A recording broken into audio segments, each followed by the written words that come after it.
When a military aircraft goes down, the first question everyone asks is the same: what happened? And the answer, almost always, is the same too: we don't know yet.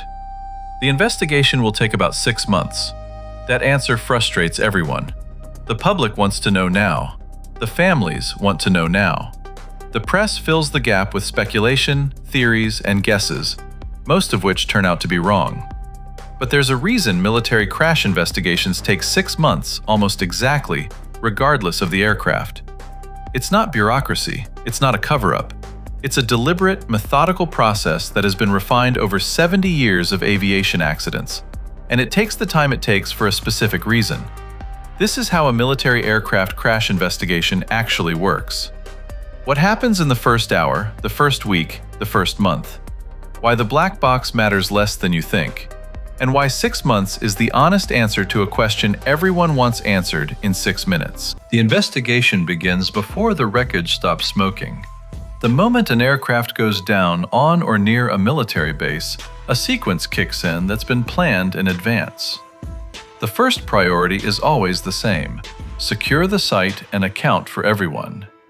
Emergency response, fire suppression, medical teams, that comes first, always.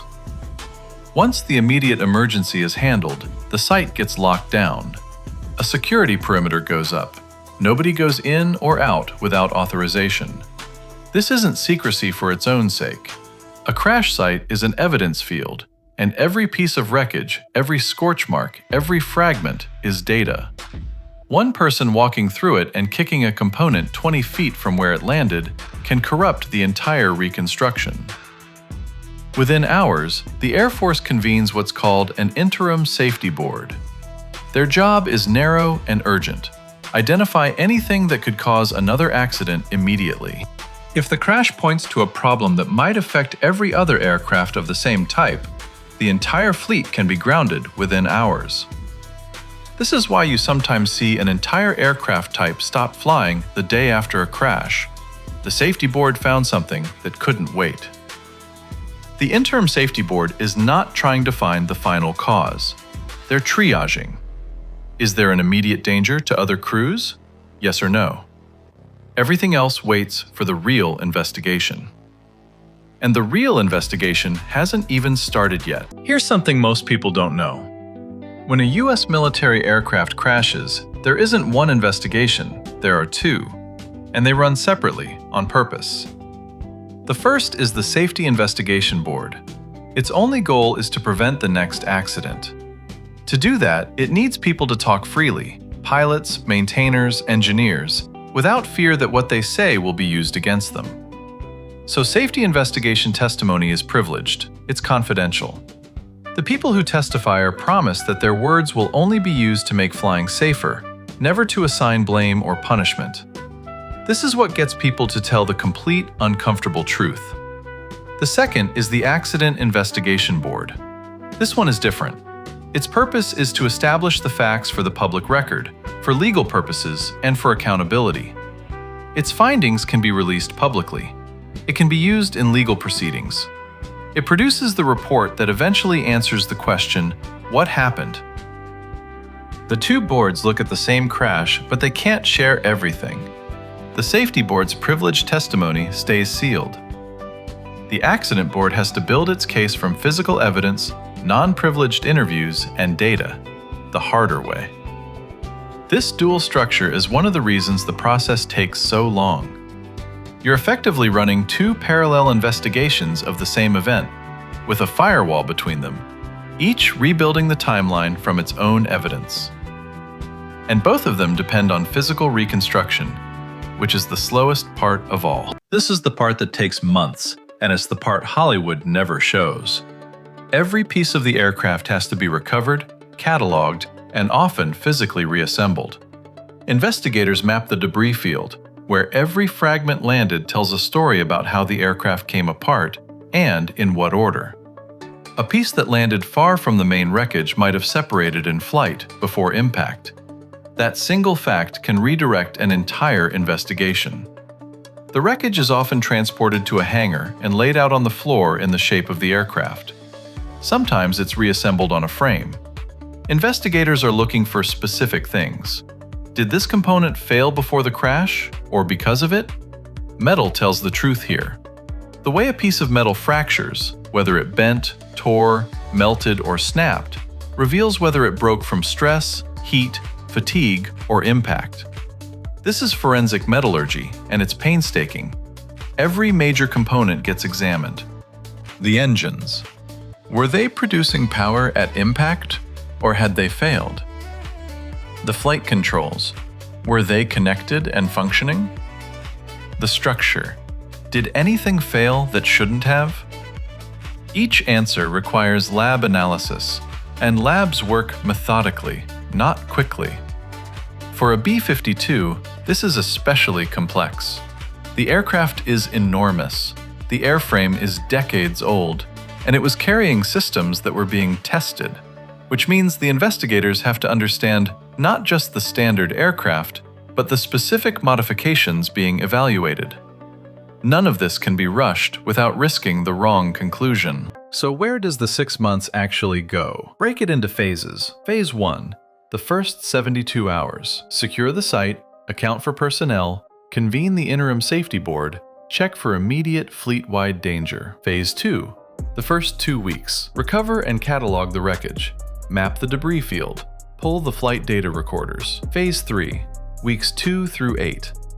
Physical reconstruction. Forensic metallurgy. Lab analysis of components. Phase 4. Weeks 6 through 16. Data analysis. Cross-reference the recorders against the physical evidence. Interview witnesses and personnel. Phase 5. Weeks 16 through 22. Build the timeline. Test hypotheses against the evidence. Rule out what didn't happen. Phase 6. The final weeks. Write the report. Legal and technical review. Brief the families. Release the findings. 6 phases, roughly 6 months. Each one depends on the one before it. If this kind of behind-the-scenes look at how military aviation actually works is the content you want more of, hit subscribe. New breakdown every week. Now the part everyone gets wrong about the black box. Here's what movies get wrong. They show investigators recovering the black box, plugging it in, and instantly knowing what happened. As if the box contains a recording that explains the crash. It doesn't work like that. First, the term black box is misleading. They're painted bright orange to make them easier to find. And there are usually 2, a flight data recorder, which records hundreds of parameters about what the aircraft was doing, and a cockpit voice recorder, which captures audio from the flight deck. Second, the data they hold is enormous and raw. A flight data recorder captures hundreds of measurements per second: altitude, airspeed, engine settings, control positions, dozens of system states. Pulling that data is the easy part. Understanding it is the hard part. Investigators have to correlate thousands of data points against the physical evidence and the timeline. The recorder tells you what the aircraft did. It doesn't tell you why. Third, on a test flight, there's often far more data than a standard black box. Test aircraft are heavily instrumented. They carry telemetry systems that record vastly more than a normal flight recorder, because the entire point of a test flight is to gather data. This is actually helpful for an investigation, but it also means more data to analyze, which takes more time. The black box is a critical tool, but it's one input among many. The idea that you plug it in and the mystery is solved, that's fiction. The box gives you the what. The investigation has to assemble the why. You might ask, why not just release a preliminary answer fast and correct it later if needed? Because a wrong answer has consequences that ripple across the entire fleet. Say investigators rush and conclude the cause was a specific engine failure. The Air Force might ground every aircraft with that engine, dozens or hundreds of aircraft, pulled from service at enormous cost. If that conclusion is wrong, you've grounded a fleet for nothing, while the real cause, still out there, threatens the aircraft that are still flying. Or the reverse. Investigators rush, blame pilot error, and close the case. The fleet keeps flying. But the real cause was a mechanical fault that's still present in every other aircraft. The next crash is now on the people who rushed. This is why investigators are disciplined about not speculating publicly. The moment an official says, "It looks like it might have been X," that becomes the headline. And it's very hard to walk back even when the evidence later points somewhere else. Premature conclusions cause real damage to the fleet, to the families, and to the truth. So the standard is strict. You don't state a cause until the evidence supports it beyond reasonable doubt. You rule out alternatives one by one. You test every hypothesis against the physical reconstruction and the data. And only when the picture is complete and consistent do you release a finding. That discipline is what makes the 6-month answer trustworthy. The fast answer is often wrong. The slow answer is usually right. There's one more reason the process takes the time it takes. The investigation is, in a real sense, an act of respect. The people who died deserve an answer that's correct, not fast. Their families deserve the truth, established carefully, not a guess that gets revised in a press release 3 weeks later. The crews still flying deserve to know that whatever brought this aircraft down has been understood completely, so it doesn't happen to them. A thorough investigation is how the system says, "We will find out exactly what happened to you, and we will make sure it doesn't happen to anyone else."